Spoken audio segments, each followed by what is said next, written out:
Hello and welcome to another edition of the DRS Zone podcast. My name is Ed Wyatt. Alongside me, as always, is my 14-year-old son and Formula One expert, Sam Wyatt. Sam, welcome. Thank you very much. Thank you for having me today. Azerbaijan Grand Prix is over. What are your thoughts on it? Yeah, well, we're going to get into that. The Azerbaijan Grand Prix in Baku, which is normally one of our favorite races on the calendar. Exciting street circuit. We've seen some really interesting results there, but not to start on a negative note, Sambo, but this was not exactly the most entertaining F1 race, was it? No, it was not. They promised us action with the new sprint format. It was going to be exciting, awesome stuff every day, drama, action. Get to the race, and it's so boring. Pretty ironic.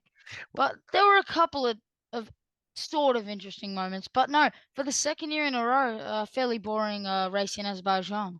Yeah, and we'll have you run through the race that was won by Checo Perez, which was it was the one fairly interesting thing that happened. We'll talk about that in a second, but why don't you give us a quick rundown of the top 10 before we launch into this?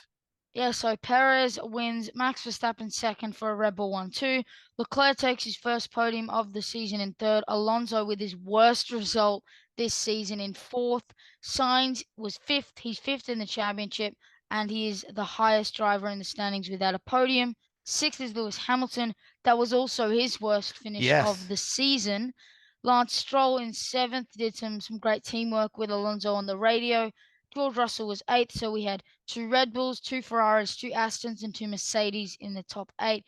Then Norris and Sonoda, who Sonoda scores in the points once again. Piastri misses out. Then Albon, Magnussen, Gasly, Ocon, Sargent, Hulkenberg, Bottas, and Joe Guan Yu and Nick De Vries did not finish the race. Yep. Thank you very much for that. So when we look at talking points to this one, and there are a few, they're not a lot because, as we said, not a lot happened in this race. But here's my question to you: Checo beating Max, is this the most exciting aspect? And I'm not sure this is a good thing. Is this the most exciting aspect of this year's Formula One season? The fact that teammate Checo Perez might be the closest competitor to Max Verstappen. Yeah, it's the most exciting thing this season. Well, I mean, depends who you support. I would argue that Aston Martin being up there is more exciting, Yep. like the fact that they've come through. But no, that is definitely the title fight now. It's between those two. I hope Perez can keep with Max, but I do have a feeling Max could get 3 or 4 wins on the bounce at some point and be ahead by 70 points before we know it. So Yeah. Well, they call him the I'm not king sure. king of the street circuits, obviously, Perez, Perez, yes. and I think you're right. I think Max will probably put it together at some point. But it's look, we were looking at a Verstappen runaway, right? We were looking at Verstappen obliterating the rest of the field. So just the idea that Checo is providing some sort of opposition is great, I think, for the sport because otherwise it's just a Max blowout. But also because of Max's personality, if Checo pushes him a little bit, we're likely to see some of that sort of petulant Max Verstappen that we sort of saw with George Russell a little bit. And we're likely to see if Checo can hang in there for another, I don't know, 4 or 5 races, maybe. Yeah, I fear that if he tries to win the title, Red Bull will get rid of him. I hope they don't like say, you got to stop. And I hope there's not a situation where they let Max go in front and he wins the title. That would just be so Yeah. boring. I mean, what a story it would be. We thought he was out of the sport. He was what, 32 years old, driving for Racing Point last year, comes back with Red Bull and doesn't do that well, then starts to get better and better, and then wins a title after we thought he was done. That would be incredible against Max Verstappen. Yeah, that's great. That's a really good point. We weren't sure if he was going to have a team. Those two, once they got past Leclerc early, Yeah, it was pretty much does over. yeah, it's not about who's gonna win the title. It's basically we already know the team that's gonna win the title. It's Yeah, gonna and be Red Bull. And as it was this race, there was no competition. Aston, Ferrari, Mercedes, all way back, way off the pace. True, but those guys have been keeping the other races kind of interesting with some great sort of midfield, non-Red Bull battles. Really We didn't wasn't the have that case. here. No, really No, we did wasn't. not have that. I Yeah, think that that was, that could have been part of the reason it was boring. We did see, I'd like to say, some great teamwork from Aston Martin, Lance Stroll and Fernando Alonso helping each other on the radio. Stroll said, "Oh, I won't attack you," and then Alonso said, "Here's my brake balance. If Lance wanted, it's very good." So that's good to see that they're trying to help each other out. A team that's not as big as the other ones, trying to push to the front of the field, and the teammates just helping each other for the benefit of the team. That's great to see. yeah, and I was impressed by that as well too. You mentioned Leclerc getting his first podium of the year. Was an interesting weekend for him, right? He was on Yeah, pole again, it's third I don't straight really know time, whether right? to be happy. Yeah, Yes, the if you include the fourth, if you include the the sprint sprint, race. right? But yeah, I mean, you think you got to take a podium. It's good points. It's way more points. It's like I think triple as many points as he had before Azerbaijan. But I mean, we were on pole. We were leading for one lap, so it does kind of hurt that we couldn't convert it into victory. But when you look at the pace of that Red Bull, you take third in a heartbeat, Yep, best of the rest, because the rest is everyone from second down. yep. So No, I no, agree I'm with that. happy with third, and Sainz in fifth is also a good result. Good haul for the team who are a little bit further back in the constructors. Yep.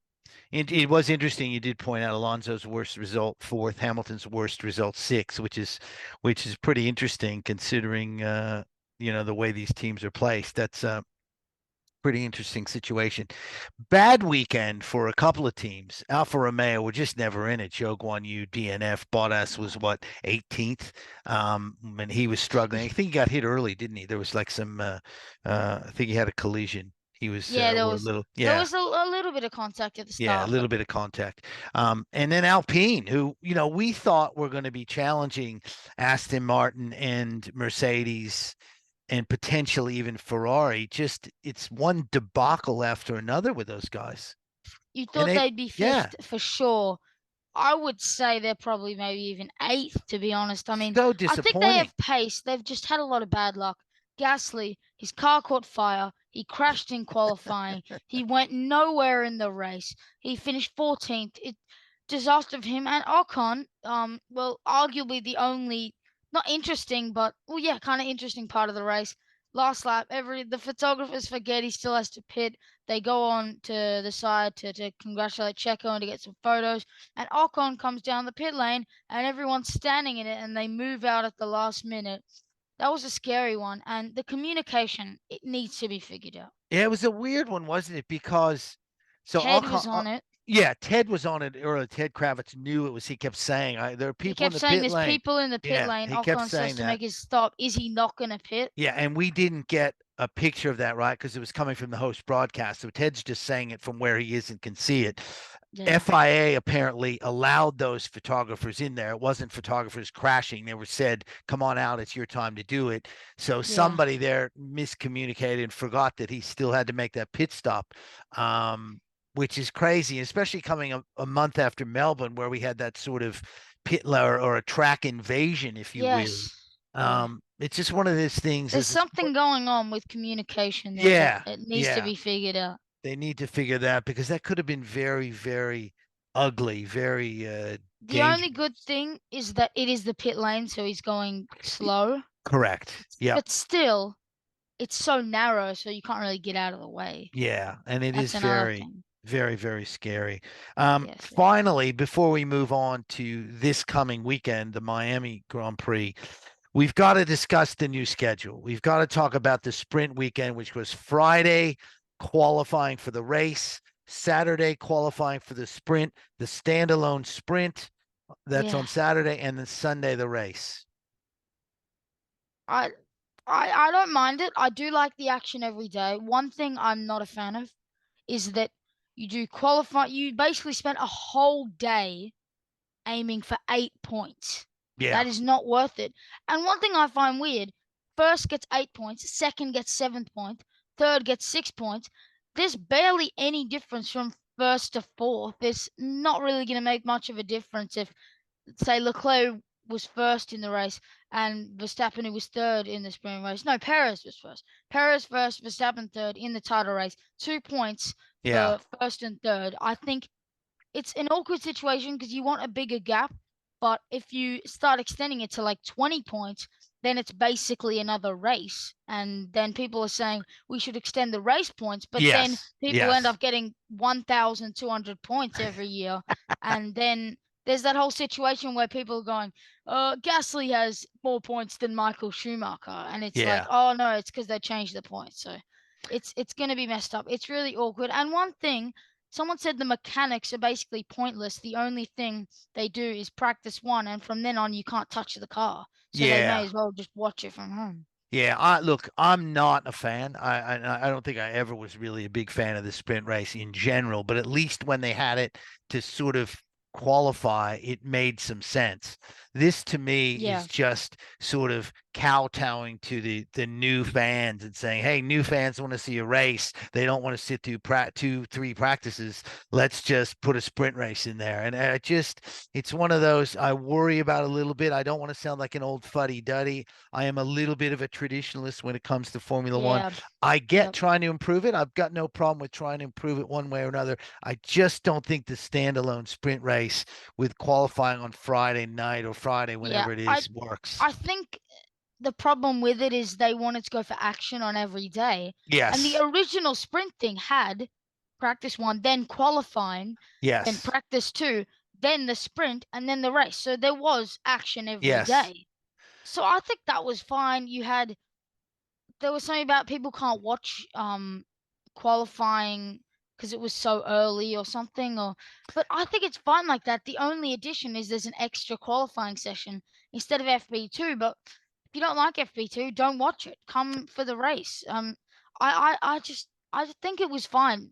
And there's that old saying, don't fix it if it's not broken. Yeah. I think that applies to this. Or as they say in Eastern Washington, if it ain't broke, don't fix it. Um, and the other thing too, I would say, last thing on this is, if you really want to give races and show that, then really pump up the F2.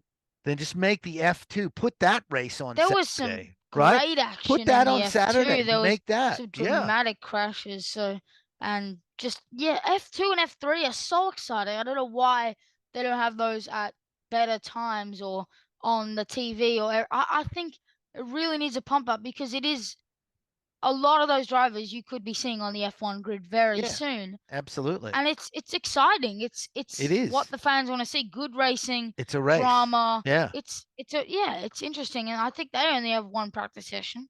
Yeah.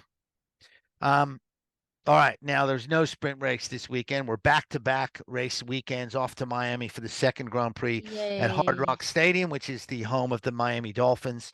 A bit of a crazy one last year, just because remember the pit lane was so packed. That's where Yeah, Martin and Brundle they've ran in. added they have added 10 minutes for the cars to sit on the grid for an extra Yes, 10 minutes. that's So the right. I forgot celebrities about can that. roam around longer. They It, had it, that in Baku and no it one knew what was going on. That's because there were no celebrities in Azerbaijan, but there'll be a ton in Miami. This is where Martin Yeah, Brundle that should be exciting. I like confused watching the pre-race here. Patrick Mahomes for Oh, Paulo Banquero. Paolo Banchero. So it'll be a bit of a madhouse. They have made some other changes, Sam, that I was reading about. The Paddock Club now they've built above the pit garages, so it's more permanent. They've enhanced the Yeah. fan zones, more fans there. They Oh, also have resurfaced the track, which remember last year there were some chunks of the track that had come out. I don't know I if you do remember remember that. that. The Yeah. So fake marina. the fake marina The apparently is back fake from what water. I've heard. Yay. That is back. Last year, Verstappen won, Leclerc second, Sainz third, Perez fourth, Russell fifth, Hamilton sixth. There were 3 DNFs. There were a lot of time penalties in my research last I read. Alonso got 2. Ricardo got one that dropped him out of the points, I believe, and Magnussen got one as well. So, what do we think going into Miami? It's not really a street circuit, is it? Yeah, it's about as much of a street circuit as Canada and Australia are. That's Yeah, what it's I more would along say. those lines. Yeah, I agree. It's more Yeah. along those lines. What do Perez, you, his last 5 wins have been street circuits. it's just So if whether you this call this a one's, street circuit and yeah, he's on He's on the bounce. He's got 2 in a row, the sprint and the race in Azerbaijan. Who do you think? I think Max comes back and wins it. I think he's back on track with this one. He won it last year. I think there'll be some tweaks. I'm not trying to say there's a conspiracy theory, but I think they'll do everything they can. Christian Horner, sorry about the safety car, Max, or whatever he said. I think there'll be a way that they'll sort of want to get Max back on track. So I think he wins it. And I tell you what, I think I'm gonna back Alonso to come back and finish second and Perez third. Ooh. It might be Perez second, but anyway. Yeah, I think Max wins it. As much as I want Checo to win, I think Max is too strong. I think Checo's second. And in third, I think someone we have not seen like a lot of, yet we have not seen their full potential. I am going to say coming home in third is Lewis Hamilton. I think Mercedes Right. they haven't had a bad start, but I don't think they've had a podium this year, have they? Hamilton got third, of course. Where? We forgot about that. In Australia, he was second. Of course. Yeah. Of course. Second. Yeah. Hamilton. I still think he's going to be third. I still think that'll still work. No worries. It'll work. All right. This has been the DRS Zone podcast. You can find us anywhere you get your podcast. My name is Ed White. His name is Sam White. We will see you after the Miami Grand Prix.